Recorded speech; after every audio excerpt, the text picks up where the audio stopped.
Hello and welcome to the big picture. The almost unprecedented heat wave which has persisted all over North India for nearly 2 weeks now has highlighted the power crisis faced in many of the states. The capital, which has been reeling under very high temperatures, has seen some of the worst power outages in the last week or so. The situation has resulted in an outcry about mismanagement and blame game among political parties. The new government at the centre is faced with its first crisis while it is trying to find ways to overcome the shortage of power. The problem in the power sector has been a nagging one for years, though it has improved to some extent. However, still there are several issues from generation to distribution, including supply of gas and coal to power plants. As the people of the capital and other states reel under power cuts, we will discuss today how the situation can be managed and improved. To discuss this, I have with me Anil Razdan, former Secretary in the Ministry of Power, Government of India, Shailaja Chandra, former Chief Secretary, Government of Delhi, and Paranjoy Guha Thakurta, Senior Journalist and Economic Analyst. Welcome to all of you. Mr. Razdan, I would like to come to you first. Is this power crisis which is happening not just in Delhi? Delhi is being highlighted to a great extent, but it's happening in other states around in the north, in North India especially. Is this a man-made crisis, or you think this is something which which is unavoidable?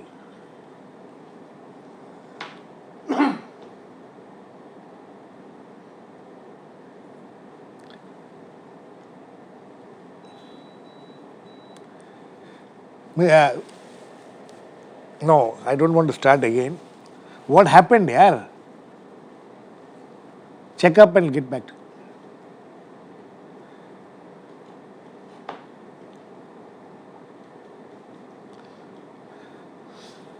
Mr. Razdan, can you hear me now?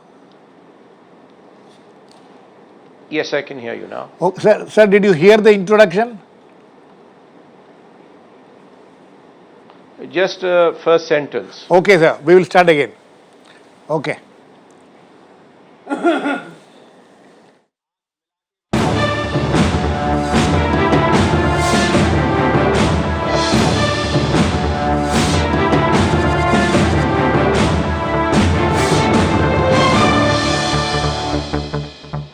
Hello and welcome to the big picture. The almost unprecedented heat wave which has persisted all over North India for nearly 2 weeks now has highlighted the power crisis faced in many of the states. The capital, which has been reeling under very high temperatures, has seen some of the worst power outages in the last week or so. The situation has resulted in an outcry about mismanagement and blame game among political parties. The new government at the centre is faced with its first crisis while it is trying to find ways to overcome the shortage of power. The problem in the power sector has been a nagging one for years, though it has improved to some extent in recent years.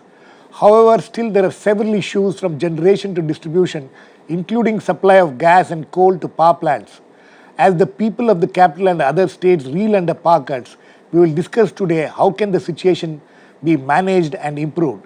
To discuss this, I have with me Anil Razdan, former Secretary in the Ministry of Power, Government of India, Shailaja Chandra, former Chief Secretary, Government of Delhi, and Paranjoy Guha Thakurta, Senior Journalist and Economic Analyst. Welcome to all of you. Mr. Razdan, I would like to come to you first. Is this problem which we have been witnessing in the last several days across the North India, not only in Delhi, is this man-made, or is this something which is unavoidable? Well, it certainly is avoidable if you do adequate planning and sufficient investment in advance. Now, the investment has not only to be in generation, but also in transmission and distribution. And a very close correlation with all this is the tariffs that the consumers have to pay. Because if you want 24/7 power, even through peak timings, also in conditions of adversity and storm, because climatic uncertainties and severities are known the world over. There can be dust storms, there can be heat waves, there can be snowstorms, gales, rain, etc. Now, if you've got to get over all this, you have to have a sufficient backup, a certain redundancy in your transmission system, an adequate distribution system, which takes care of any burnt down transformers or failing transformers, Also, in case some generation units trip, you have to have some backup generation. Now, all this means that power has to be booked in advance. It has to be kept in readiness to meet these kinds of situations. So what's happening If you wish to treat power as a political tool and not as a commercial commodity, which has to be produced at a certain cost, maintained at a certain cost, and distributed at a certain cost, you're going to run into these problems. Now, the Delhi problem and the neighboring area problem in the last week was unfortunately owing to a storm. Right. So, Delhi problem you were talking of, power being used as a political tool. When we talk of what is happening in Delhi, for instance, we'll talk about the other states also, the general situation across the country. But when as far as Delhi is concerned, you think that the power has been used as a political tool for too long in Delhi? Well, I think Delhi has been better than many other states. Of course, one or two states are even better than Delhi in that sense. But I remember when I first walked into the Power Ministry in 1998 as a Joint Secretary, things were much worse. Right. And they have improved over the years. We have regulatory commissions, but I think the regulatory commissions need to take over the governance and the regulation of the sector in a much more serious way. You have to assess what are the requirements. Today, we are realizing after the storm that the transmission system needed alternate feeds. It was dependent on a single feed system. Right. The towers collapsing also is not something which pleases me. I mean, as a power secretary, I would have immediately ordered a reassessment, a peer review of some of the designs of the newer towers that have collapsed. Okay. Because maybe they are not adequately designed for twisting forces. Okay. Shailaja, he was talking of regulatory commissions and things like that. Where does the problem lie in Delhi? You have been the Chief Secretary, you have seen what has happened, you have seen the power in Delhi is privatized, the transmission and distribution is privatized. We were told that it would improve situation. You think, where does the problem lie? See, it's a vicious cycle. When privatization was done in the year 2002, there was a feeling that it was probably a mistake because the power companies took about a year to find their feet. After that, we had stable power, more or less, for most of the years that followed. But 2 or 3 things went wrong. As the prices of various things went up, because of the fear that the consumers would not accept an increase in tariff, the Delhi Electricity Regulatory Commission, called DERC, tried to hold back as much as possible. Now, the hike, you're talking, hold back the hike. The hike, the tariff. This is their job. Only they can do it. Only they can agree to CapEx, that is capital works expenditure, both for distribution companies and for Transco, which is the holding company which gives the money for any transmission, distribution, generation, any investment. So on the one hand, Transco had no money because the payments were not coming to Transco for the electricity that they had given to the distribution companies. The distribution company said, we cannot distribute power at the rate you expect us to because the cost is so much higher. So they were forced to go to banks for loans. They go to banks, obviously they have to pay interest on that. Consumers are told, no, we'll keep it on a plateau. We'll keep it on a plateau. You just have small raises when price of coal has gone up, price of gas has gone up. If you do not look at it, as Mr. Razdan very rightly said, power, energy is a commercial thing. First of all, I mean, I'm not going into the India scene, but we give it free for agriculture. That's another issue altogether. But in Delhi, there is no such problem of giving it free to agriculture. Why can't we be efficient? We can't be efficient because we want to keep consumers happy. With the result, Transco did not have the money to invest in this kind of a, you might say, underground cabling which was necessary to bring redundancy. Mr. Razdan was talking about alternate grid and things like that. That's exactly. Only thing is it can be done in a way whereby you have something which is supplementary to increase your redundancy. You need that. There is no place which is efficient which can just say that, all right, let's stop. Whose job is it? Is it the private discoms who should have done that? This would have been Transco's job. Okay. Transco is the government holding company. Government does not take all the decisions. I must be quite clear on that. Where government had to take a decision, it set up Bhavana under the orders of central government. It set up Jhajjar. It also participated in Dadri. So all kinds of things have happened in the last few years. But the price of gas is so high that it is just not possible to generate electricity at that cost of gas. Bhavana's generating capacity is just 30%. It may be 1500. 1500, but now it's generating only 290 megawatts. You need the gas. The There's gas no gas wasn't. Now I think the union minister has ordered that NTPC will shed some of its entitlement and give it. That's only a temporary measure. Yes. Secondly, the cost. Nobody is looking at today. There's a crisis, so you don't look at costing. Again, you will expect the discoms to give it at the same cost. When your electricity bill comes, you don't want to be told that you have hit the roof and you Electricity bills have gone up tremendously in Delhi. You're saying that, but the electricity price at which it is sold in Delhi is lower than most of the metros. Okay. Paranjoy? You know, Girish, Paranjoy, how do you look at this? She's talking of the cost factor. Mr. Razdan was talking of lack of planning or management. You know, if you come back, I'll come back to another. You know, in more ways than one, the problem that you see in India kind of epitomizes much that has gone wrong with our working of our political economy. And the cronyism, the corruption, the inefficiencies are all kind of symbolized, and you see reflection of it in different ways. I mean, let's go back to the basics. The bulk of your energy, which is consumed in this country, over half is coal-based, right? Now, you have a situation where you have huge reserves of coal, even if that coal is of a relatively poor quality. It's not the best quality in the world. We know that. But over the last few years, you have been importing roughly a fifth of your total requirements of coal. Right. Why? Why have you had to do this? Why? Because the manner in which your coal blocks were allotted, the manner in which this whole process happened was non-transparent. You have a series of scandals. We have a series of issues that are yet to be resolved. They are at different levels. The CBI, the Supreme Court, all of that is there. But the short point is that you were not able to get your act together as far as coal mining is concerned. And because of that, you have a problem. Now, let's look at, now this is in terms of mining of coal.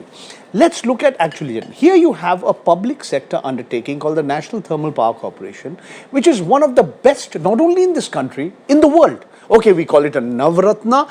It is, in terms of the utilities, as we call it, one of the best in the world. It's a public sector organization we should be logically very proud of. It's the single biggest recipient of loans given by the World Bank and so on and so forth.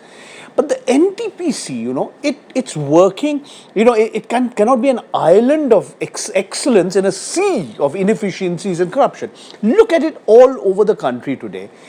Mr. Razdan and others will know. Even today, what goes in the name of transmission and distribution losses, it's a euphemism for theft and dacoity losses, right. T&D losses.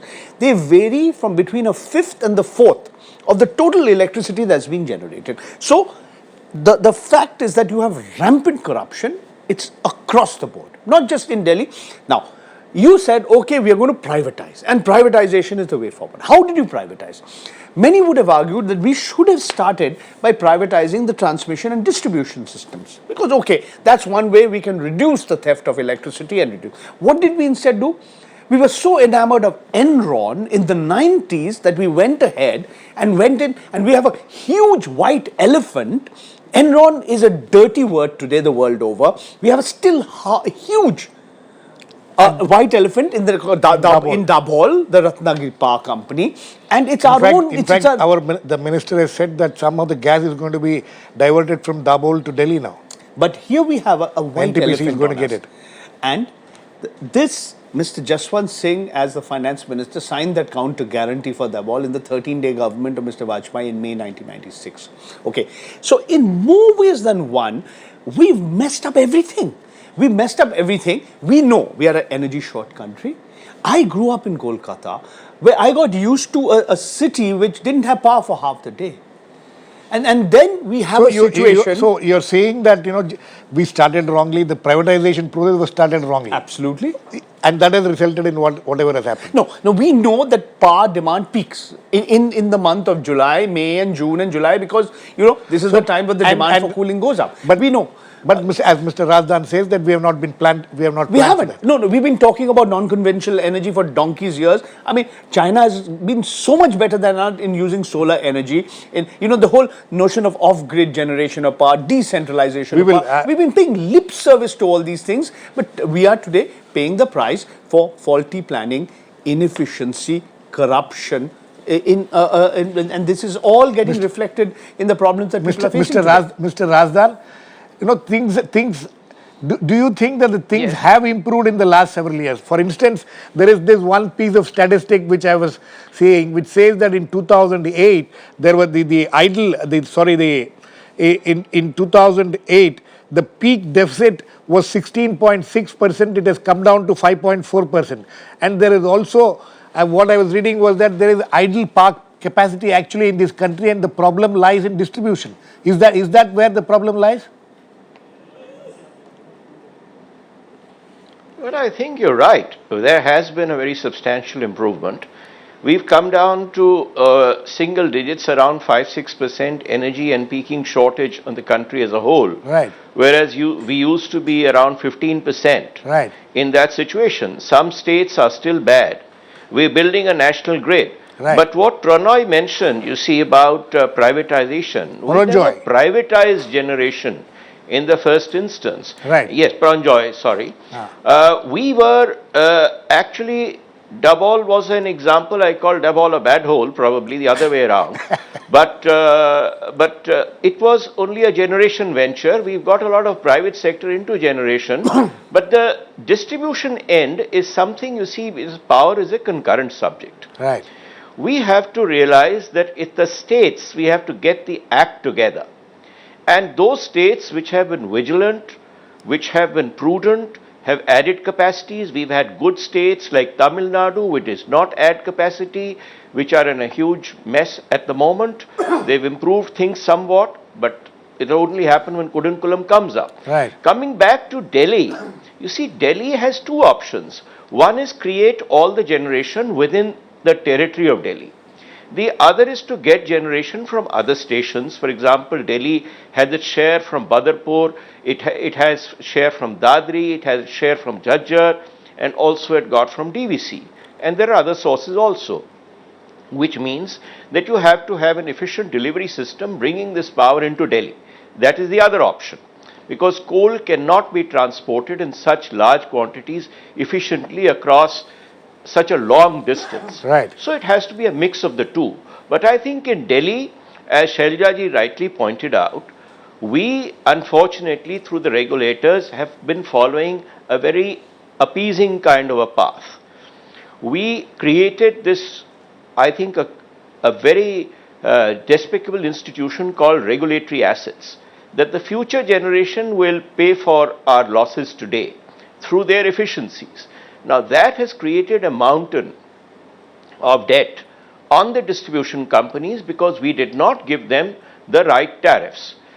As she pointed out, the Transco, which is a state entity, has not been able to strengthen the transmission system and create a system that is worthy of some redundancies, can take care of all problems, particularly when you are importing power into Delhi. Now, when I see the statistics of the Central Electricity Authority for this year, I find that the figures for Delhi as far as the planning for the procured power is concerned were not bad. Only in the month of June, I think they were expecting a deficit of 6.3%. Otherwise, it was almost negligible. Then what is the Energy problem? shortage, Mr. no. Mr. Razdan, As I mentioned, Mr. Razdan, sorry. the problem is, you see, the problem is your transmission system failed. So the transmission And your system feed, failed. your feed where you needed a redundancy was not there. Okay. This power was based on this assessment was based on a peak demand of 6,100 megawatts, whereas you are at the moment supplying only about 5,400. Right. So there is a deficit of 500-600 megawatts which you could have imported into Delhi but are unable to do so. Unable to do so, is it because the transmission, Shailaja, is it because, like the minister was quoted as saying that Delhi's system can only take 400 additional megawatts in the transmission system. It cannot take more because it doesn't have the capacity. He must have been referring to a particular unit. In the present deformed state. In the present deformed state, Yeah, okay. yeah. You know, one must not forget something that happened. The storm, it's easy to say, oh, storms come. This was a massive storm. We have never had a situation where 10 towers, these are the large towers, have gone out of, I mean, some were damaged badly. About 400 poles. If a pole outside your house goes, you know what it means. Yes. This is 400 across. Now, most of it has been concentrated, unfortunately, in North Delhi and West Delhi. They are feeling it because there's no way that you can suck power from somewhere else and give it only to them. Transmission does not work like that. You cannot just rob Peter and pay Paul. You can't do that. With the result that many parts of Delhi are having fairly continuous power supply. They are not going through any of the turmoil. But this turmoil will continue, and unfortunately or fortunately, the Chief Secretary happened to say, I mean, I was there 10 years ago, but I'm talking about the present Chief Secretary. When he said it's going to take 20 days more, there was a complete, I mean, there was outcry. Outcry. Absolutely. Today the minister said on television that it will take 15 days. Yes. Now, this is something which could have been avoided had Transco done the investment. As I told you, Transco did not have the money because they were not being paid by the power companies, because power companies were not being paid adequately. It all comes back to the fact that you are not charging for what service you want. Delhi is having twice the amount of consumption per capita than the rest of the country.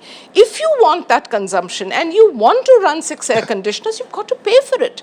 Second, there has been talk, Tata Energy Research Institute and all gave papers, I think 10 years ago when I was in Department of Power, about time of day metering. We're not thinking of that. Why don't we have time of the day metering? So people perforce say it is just too expensive for me to run my air conditioner. They go away, they go to the mall, they go to the library, they get out of the house. You can't have this 24/7 system and say you'll keep paying on a plateau and we will also just raise it just incrementally a little bit because you're scared of outcry. You can't have a situation Paranjoy, like all these solutions that what they're Shailaja saying, ji that's a said. solution they're saying is that these increase the price of tariff and everything will be fine. Not only that. No. She's saying if you want to consume power during the peak period, Yes. then you should be willing to pay more. Yes. Okay, so have differential pricing. Right. All good plans. The question is implementation of these plans.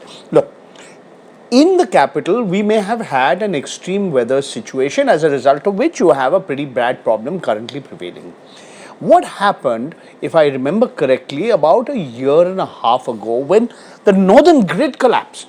If I remember correctly, it was, I think, sometime in 2012. It was absolutely. Yes, shook up the whole Exactly, country. the whole of the half of the country went. Precisely, and it happened twice in quick succession. Right. So all I'm saying is that we who claim that here our economy is progressing, we are growing, we want to hold our head high in the Committee of Nations. Once in a while, these kind of situations, the crisis exposes that ugly underbelly of our governance system. All that Shailaja is saying is that yes, we know this is a vicious cycle. Earlier it was the state electricity boards, then it's the discoms steeped in debt, and you can't pass on. And now the regulatory authorities. Yes. Haryana, Who are being soft, who are One just minute, being one minute. soft. Haryana and Punjab are not going to charge, electricity to its farmers. So you say, okay, the farmers are it's because they're not being charged. So at 3 o'clock in the morning and 4 o'clock in the morning, when they have the power, they'll drag out as much water as they can, and that's like depleting your groundwater levels. This is like already creating, an ecological disaster which is already there. So all of these are known. The question is, the solutions are also known, but are we lacking the political will to implement the solution? One last point, and maybe Mr. Anil Razdan can comment on this. The quality of the regulation also depends on the quality of the regulator. The regulator is usually a pliant bureaucrat who's been given this post-retirement as a little gift. And this particular regulator, is he truly independent and autonomous? Does he have an arm's length distance? Is he willing to, take tough decisions, take action, whether it be against the discoms or, take action on behalf of the consumer? Or is the regulator reluctant to regulate? These are issues that we need very to important talk issue. about. Mr. Razdan, the role of the regulator. How I think independent they're very is it? pertinent issues. Yes. They're very pertinent. It's a very pertinent question, but before I come to the regulator, I think what Shailaja ji has said about peaking power tariff or time of the day tariff Differential frequency tariff is something that I've been harping on for a long time. Yes, a time of the day tariff that is related to the frequency. Right. That must come in, particularly in metros. We must begin a smart grid system where consumer also participates and is a party to all this. But coming back to the regulator, I think the point is well taken. I do not think the regulator requires any more statutory independence. We've created a very independent system. He must come into play. Who had asked him to create a regulatory asset in Delhi? It was a bad decision, as in some other states. Secondly, he should be at the moment, rather than the Minister of Power or the Lieutenant Governor coming out to say what should be done. I think the regulator ought to be calling a meeting of all these people. We have not and heard saying of what needs to anything. be done. We have not In heard of fact, the he should regulator give out at a all. timetable. He should give out a time. Beg your pardon? We have not heard Yeah, we've not heard of him at all. from in the recent regulator days. at all. Yes, we haven't. That's what I mean to say, that he should in fact come out with a timetable that, look here, this is the regime. If you have this kind of an energy shortage, these are the units which need to shed load. If you what needs to go out in order of priority, this is done on the generation side. This is done in the grid management. The regulator is in charge of grid management. I'm sorry, it is the regulator who must come into play so that we can depoliticize the sector. He must loudly declare that this is a commercial commodity. Mr. Razdan. It's serious business. Sorry, It can affect people's lives Mr. and Razdan, the economy. Mr. Razdan, you right at the beginning you were talking Yes. about how power is being used as a political tool. What you're saying is that the politics should be kept out of it, regulators should become the face of, and he should be talking about all these things. But do you think that in this kind of a political environment, what you're hoping can happen at all? Well, I think there is always hope for a better system. Okay. Paranjoy? Those states which have done well, the law is there, we need to implement it. Like we have a lot of laws in our law books, but they need implementation and good governance. I think this is part of good governance. He's absolutely right. No, The Electricity Act he's has been absolutely amended, right. All that he's and saying the is right. regulator has the autonomy, the independence, but the regulator has to act. The regulator has to regulate. The regulator has Paranjoy, my question is this. In the last 1 week that we have had this crisis going on, what is happening? We are seeing that every political party is blaming the other. The blame game is going on. Where are the solutions coming from? But politicians will be politicians. The regulator has not spoken yet. We don't know the name of who is the regulator. Precisely, as he is rightly pointed out. He is the person in such a crisis-like situation. It's not a one man. Yes, should have been out in the open, briefing the people at large, informing them what is the problem, what the solutions would be. So if everything is politicized to that extent, why are you surprised? Shailaja Chandra? No, why? It's obvious that the regulator has a very important role. He has not come forward. Nobody has asked him. Nobody has asked. And being a statutory body, he can stay in his ivory tower. Why is he not explaining why these decisions have been taken over the last so many years? There are a lot of controversies dealing with the DERC. Right. And those controversies go into a lot of, I would say, if I'm not taken, wrongly, there has been some sort of a going soft, an appeasement. At whose cost? Going appeasement to whom? Appeasement to the public at the cost of keeping a government in power popular. This is the main thing. But I would also like to say that what happened on 30th of May was nothing short of a natural disaster. If it had been a natural disaster, say in Japan, they had a much worse kind of a situation. Absolutely. The public rallied. You didn't have anybody on television crying and saying, "Mere mein ye nahi kar sakta," or having candles put over there and pretending to study and all that. This is the month of June. I don't know who is studying for which examination. Maybe they're filling forms to join college. I'm not coming down on students, but I would say as a housewife, what do you fear most? My fridge will stop working. The food I've cooked will go bad. The ACs don't work. The AC, forget it. I'm not even talking about AC, but I'm talking about just normal day-to-day life. I'm talking about houses where you're sitting in a concrete jungle. You're on this third floor, fourth floor. I'm not talking about You don't have ACs. electricity You to don't pump the have water electricity up? to pump the water up. That's a very serious problem. How do you even have drinking water?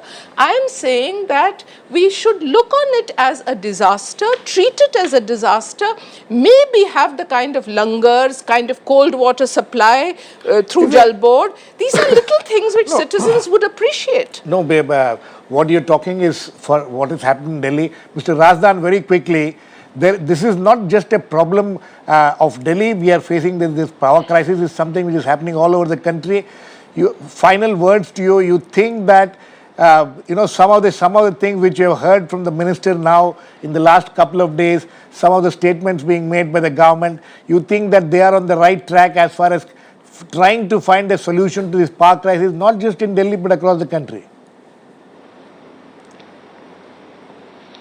I think I heard the minister today after his press conference, portions of it. I think he's taken a very proactive role. He deserves to be congratulated for that. But as far as the more difficult and long-term decisions are concerned, I think we have to, the people who are actually in the sector and who are empowered to do so in their respective states must come into play. Okay. The center can only come to relief for emergency situations, as Shailaja ji said very succinctly and clearly. In Japan, I happened to go just after that Fukushima disaster. People on their own, when the air conditioning was kept down to 28 degrees, voluntarily they had kept it to 28 and there was no public noise. Okay. 28 degrees Celsius. Okay. We have to realize that we as a people have to manage these assets and pay the price for it. And if we want a good day today, tomorrow shall be a day of famine. Okay. Paranjoy, very quickly. At one level, we lack the civic awareness. We are a highly unequal society where politicians, I'll name him, Sukhbir Singh Badal, I read an interview, he was not in the least ashamed that he lives in a house with dozens and dozens of air conditioners. We have an extremely unequal society and we don't have that kind of civic awareness, the kind of awareness for people. Yes, the same Sikhs also have this great tradition of philanthropy, so in the peak of summer they are distributing cold drinks and all that and providing community food, yes. But all I'm saying, we got to tackle the problem at its roots. Okay, we clean up the corruption in coal mining. That's one of the beginning. The amount of theft, the kind of mafia rule that takes place in coal mining areas, I've personally seen it in across the states of India. Okay, there are all kinds of problems which are being faced as far as this crisis is concerned. One is, as Shailaja Chandra rightly says, that there was virtually a natural disaster which struck Delhi on 30th of May, but there are so many other problems which are still plaguing the power situation in this country. Hopefully, we will see better tackling of this situation in the coming days, weeks by this new government. Thanks to all my guests, Mr. Anil, Razdan, Paranjoy, Guha, Thakurta and Shailaja Chandra. Please keep watching. We'll come back with another issue in Big Picture, same time tomorrow.